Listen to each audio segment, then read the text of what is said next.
Ana این بوغی مالینا. Hallo, guten Morgen. مالیناهاشون بهترین. یه مالینا؟ مالینا؟ Ja. Schwarze Johannis, das sind schwarze Johannisbeeren. Ja, verstehe. Ja, Bauer, ja? Bauer. Bist du Bauer? Ja. Ja. Gut Bauer. Ja, alles hier gegeben Tacikistan.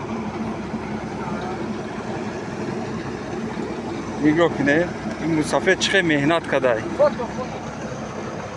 مسافر به نهایت مهنت کرده به نهایت وای کرده Nicht? So. Die brauchen noch, die müssen noch Fleck. So wie hier. So. So wie hier, Fleck. Und ein Kilo wie viel Euro? 1,50. 9 Euro, 10 Euro. Nur ein und einen halben. Ja. Ein.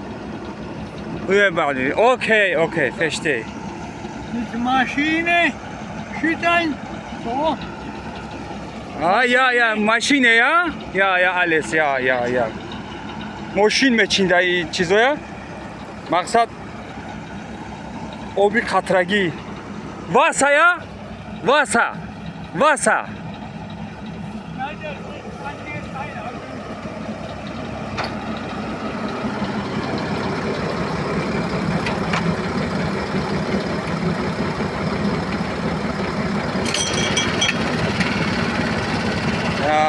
موتو یا واسا alles یا اوکی نگاه کنه چقدر بهترین باغ تشکیل کرده گه مهنتیان ایو به نهایت مهنت میکنن خب یا با ماشینکا میچینم میگه وای میکنم ماشین میچینم میگه اما تکنیکا دا کاروی تکنیکا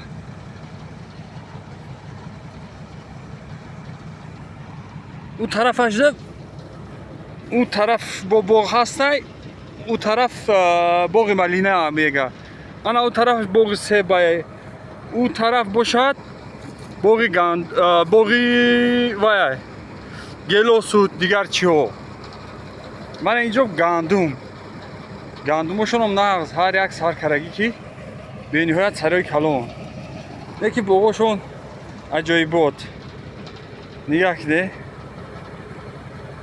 یک مهنت این همش پول اینو دا این همه پول اینا نگاه کنه همه پولیو همش پولیو به نهایت خوب به نهایت همش دوره ماشینه این گندمشون رو بده چقدر سروی بلند گرفته نمیده بچه این به نهایت سروی کلون باقای گندم به نهایت دهخانی اوسش جاو زرد شده پس اومدگی این طرفش سیب